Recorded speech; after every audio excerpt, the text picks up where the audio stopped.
जुगशाही मां रिपोर्ट कर रहियो आहे हुज़ूर अहमद ब्रोही।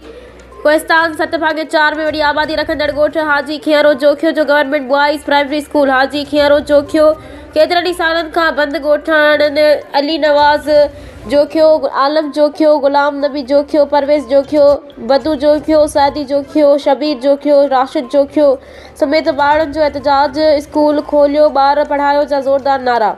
ताल के ठटे जो कोहिस्तानी पट्टी में वॾी आबादी रखंदड़ ॻोठ हाजी खियरो जोखियो जो प्राइमरी स्कूल ज़िले इंतिज़ामिया लापरवाही सबबि सालनि खां बंदि। सभई मासूम ॿारनि जो मुस्तक़बिल दाव ते लॻल।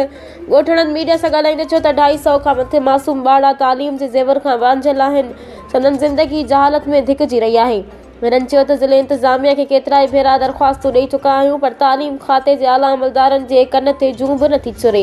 हिननि वज़ीर आला सिंध, वज़ीर तालीम सैयद सरदार अली शाह, सेक्रेटरी तालीम सिंध, डिस्ट्रिक्ट एजुकेशन ऑफिसर ठटो ऐं मीरवस वारनि खां पुरज़ोर अपील कंदे मुतालबो कंदे चयो आहे त तालीम असांजो बुनियादी हक़ आहे जेको फौरी तौर ते ॾिनो वञे, ॿी सूरत में एहतजाज जो दाइरो वधायो वेंदो।